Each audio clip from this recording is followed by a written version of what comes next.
ఉన్నటువంటి బీసీ బిడ్డలందరూ కూడా తమకు రిజర్వేషన్ కావాలని డిమాండ్ చేస్తున్న విషయం మీకు తెలిసిందే.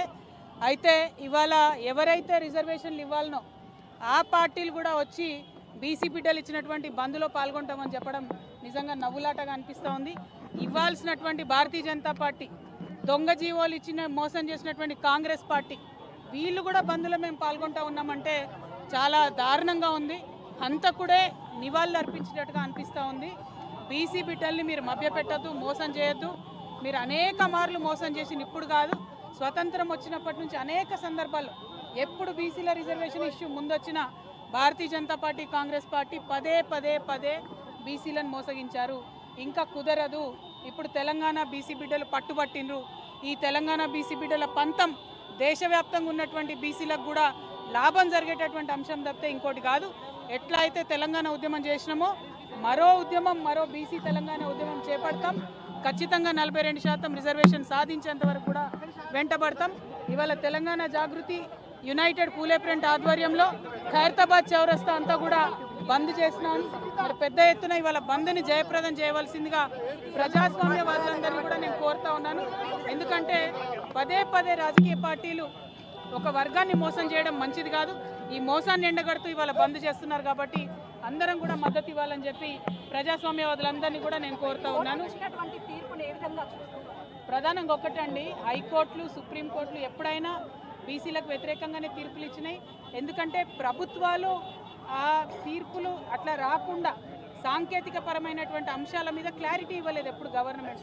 ఉదాహరణకు మన తెలంగాణ రాష్ట్రంలోనే సరైనటువంటి జనగణన జరగలేదు, సరైనటువంటి ఎన్యూమరేషన్ జరగలేదు, సరైనటువంటి dedicated BC commission rules follow అవ్వలేదు.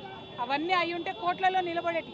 నిన్న ఇచ్చినటువంటి జీవో 9 కూడా రిఫరెన్స్ వీళ్ళు ఏదైతే సవరించిన పంచాయతీరాజ్ చట్టం ఉందో దాని గురించి పెట్టకుండా పెట్టినారు కాబట్టి జీవో 9 కూడా కొట్టేసారు. అంటే చిత్తశుద్ధి లేదు పార్టీలకు అని తెలుస్తూ ఉంది. కాబట్టి ఒకటే రిక్వెస్ట్ చేస్తున్నాం, కాంగ్రెస్ పార్టీ అయినా భారతీయ జనతా పార్టీ అయినా మీరు బీసీ బిడ్డల్ని మోసం చేయడం, మభ్యపెట్టడం మానేయండి. ఎన్నికలు ఇంకో 5-6 నెలలు కాకపోయినా ఏం ఒరిగేది లేదు, నష్టమేం లేదు. మహారాష్ట్రలో 5 ఏళ్ళు ఎన్నికలు కాలేదు, తమిళనాడులో 10 ఏళ్ళు ఎన్నికలు కాలేదు. అప్పుడే బీసీలకు రిజర్వేషన్లు వచ్చినాయి కాబట్టి ఆ విధంగా ప్రయత్నం చేయాలని చెప్పి మేము కోరుతా ఉన్నాం. యూపీఎఫ్ చైర్పర్సన్ గారు బొల్ల శివశంకర్ గారు మాట్లాడితే స్థానిక ఎన్నికలు అక్కడ ఉన్నటువంటి గ్రామ స్థాయిలో ఉన్నటువంటి లీడర్స్ అంతా లాస్ అవుతాము. గతంలో ఉన్నటువంటి బిల్లులు కూడా ఇంకా పెండింగ్ ఉన్నాయి. మళ్ళీ అధికారంలోకి వస్తేనే బిల్లులన్నీ కూడా క్లియర్ అవుతాయని వాళ్ళు చెప్తున్నారు. మీరేమో ఎన్నికలు వాయిదా పడినా పర్వాలేదని చెప్తున్నారు. అది తప్పమ్మా. ఇదివరకు ఉన్నటువంటి బీఆర్ఎస్ సర్పంచ్ల బిల్లులన్నీ కూడా ఆపడం జరిగింది. కాంగ్రెస్ పార్టీ ప్రభుత్వం 2 సంవత్సరాల్లో బిల్లులు ఇవ్వలేదు. అనేక మంది సర్పంచులు ఆత్మహత్యలు చేసుకుంటే కూడా కరగలేదు ఈ ప్రభుత్వం. వాళ్ళు ఇక ఎగ్జాస్ట్ అయ్యి ఆశలు వదిలేసుకుంటే మళ్ళీ కొత్తగా ఎలక్షన్లను తీసుకొచ్చింది.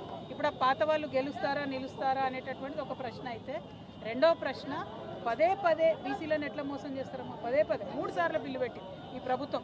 ఒకసారేమో 42% బిల్లు పెట్టింది, ఇంకొకసారేమో సవరణ చేసింది, ఇంకొకసారేమో జీవో అని ఇచ్చింది. అంటే ఏది కూడా టెక్నికల్గా నిలవకుండా చాలా తెలివిగా బీసీలను మోసం చేస్తున్నారు. ఇది కరెక్ట్ గా సార్ బీసీ రిజర్వేషన్ గురించి వాస్తవానికి కూడా 78 సంవత్సరాల